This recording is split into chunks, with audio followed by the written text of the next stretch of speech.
Good afternoon to all my friends, and thanks to the Delhi Ophthalmic Society. I must say my regards to Dr. Grewal, Dr. Arul, and Dr. Kudlu here. My topic for the day is the Presbyopic IPCL, and I'll be glad to share my experiences with this particular technology. So I have no financial relationship with the product I'll be talking about, and nothing to declare here. So one of the earliest problems which we face as we are aging is the problem of losing near vision, which is presbyopia. And presbyopia has been the holy grail in vision correction. So let us see, is the presbyopic IPCL the solution for that? Is it the missing link between the corneal inlays, ophthalmic lasers, and prelex with multifocals? Does presbyopic IPCL, phakic actually fit the bill what we want from it? So the phakic have a long history of being angle supported, iris supported, and lens supported. The lens supported phakic have been here for a long time, nearly over 20 years now, and with innumerable implants all over the world. My interest is that this is a new tool for reversible presbyopia treatment in patients of presbyopic age. What are the options available? LASIK, prelex, and presbyopic IPCL. LASIK, as we all know, is a cornea tissue-based surgery. It does alter the biomechanics of the cornea, and for presbyopia may require multiple refractive zones, which may induce high-order aberrations. It is a non-reversible procedure on cornea in a lot of cases. The cost of the equipment, the stability of LASIK correction over time period, they're all questionable. Now, the other issue is that the phakic IOL, whereas have no touching of the cornea, so there is no tear film alteration, no induction of dry eye, is possible in very large pupil sizes, no biomechanical weakness, and poses no risk for IOL calculations for a later date if the patient does get a cataract. You don't need to use any different formulas. You can use multifocal and EDOFs for this patient at a later date if he gets a cataract, whenever he gets old. No issues with the IOL, IOP measurement, no correction formulas required. Now let us come to the prelex. In prelex, are we cutting or removing a tissue which we could have saved? Issue with prelex are the issues with calculating power of IOL to be implanted in patients who have got a PRK or a RK or a LASIK done priorly. Also, in extreme refractive errors or extreme keratometry conditions, the IOL formula dependency is very high and there are chances of error. So the predictability of correcting a refractive error can be less if there is high astigmatism or high issues like that. The risks of prelex are, as we all know, like cataract surgery, endophthalmitis, capsule rupture, PCO, vitreous loss, unwanted photic phenomenon with a multifocal lens, increase in number of floaters. Excellent biometry is a cornerstone whenever you're trying to do a prelex or a lens exchange, and especially in post-refractive patients, that could be an issue. Whereas the phakic have a long proven track record with more than 5 lakh implants, 20 years of track record, and with improved design and the long proven track record, the IPCL fits the bill. The best part about the IPCL is you are able to correct the patient's refractive errors, astigmatism, and presbyopia in the same go, and that also with a smart toric lens, which you don't need to rotate. Retaining the crystalline lens in an IPCL is advantageous because even the residual amount of dynamic state of this crystalline lens adds to the value of the presbyopic correction.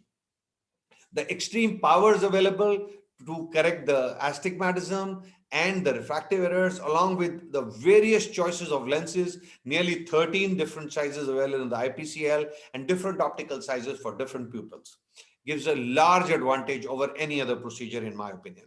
So let the numbers speak. We have a joint experience with a large number of IPCLs, multifocals, trifocals, with using the same technology from the same company.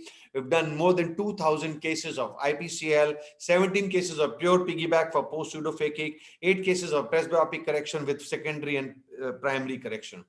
Now compared with the experience with the multifocal IOLs using the same technology which is available in the presbyopic IPCL, we've done nearly 5,800 surgeries.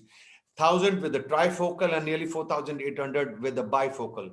And we have excellent results, and with only 2 or 3 explants due to glares and halos, which means that the technology of diffraction used in these lenses, which is similar that used in a presbyopic lens, is amazing.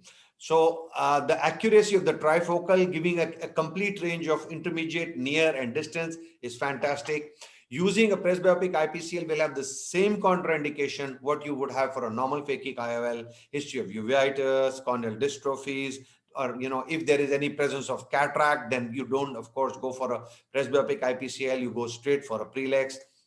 It's a simple surgical procedure, no high-end surgical equipment, expensive equipment required. You just need a retinal and a cycloplegic refraction workup, similar as a simple regular phakic IOL. And you can start even putting this in previous pseudophakics which have been operated for you. The lens is available from 1.5 to 3.5 diopters of size. And the best part is it is also available to correct the previous myopia or hyperopia along with the astigmatism, pre-existing astigmatism in these patients. Now, these are a few images from some of the cases operated. Now, this is again one of my favorite situations where I've operated a patient many years ago with a monofocal, and now he comes to me with a multifocal option for a multifocal. I planned the presbyopic multifocal phakic IOL in these patients. Now, the primary cases where you go in for a presbyopic IPCL would be any patient above the 45 years of age who has a very strong requirement for not wearing near glasses. You attack one eye first, the non-dominating eye, with the correction for near requirement, with slight 0.25 over correction for near, and you go ahead. Now, these patients will last you good 3 to 4 years, and by the end of 4 to 5 years, when they come back to you for the second eye, you evaluate the eye. If there is no onset of cataract, you can go ahead and correct this eye for that current power with again 0.25 to 0.3 more over correction in this eye, and then this patient is good to go. This is one of our primary presbyopic piggyback IOL patients. Do a gonioscopy, always find out the non-dominating eye first, plan one eye, slight undercorrection in the non-dominating eye, especially if the patient is myopic, and overcorrection for hyperopia if the patient is hyperopic. Evaluate the patient's profession and lifestyle. You can accordingly give the intermediate near correction for these patients. As I said, overcorrect hyperopia for distance and undercorrect myopia for distance to get a beautiful long range of vision in these patients. So as I said, this is one of my favorite uses. I use this piggyback IPCL in my pseudophakic patients who now come back to me for options of putting in lens in these patients. So let us see this video of implanting a primary presbyopic piggyback IOL in these patients. I'm going to jump the video soon as I'm nearly running out of the time. And you see, just implanted like a normal phakic IOL, and there you are. The IOL is inside the eye, and you are ready to go. I'll jump the video fast. Now, key for success is proper patient selection, accurate refraction measurements, proper counseling, a trained staff. So in summary, I would say it's a new promising posterior chamber IOL with full advantages.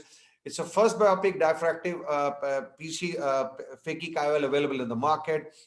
It is available with customized toric models along with refractive correction, and it's a systematic surgery. There are a lot of publications available in literature and peer-reviewed journals which say there are promising results as experienced by other surgeons, and it is probably a new zone or a new vertical in our armory where we can now operate patients who have been operated earlier with us with monofocals and give them presbyopic correction along with treating patients with primary presbyopia and taking care of these problems. So I think the phakic IOL lens, presbyopic lens offers new options and a new vertical and a lot of benefit to our patients who are looking for presbyopic corrections. Thank you. Thanks a lot.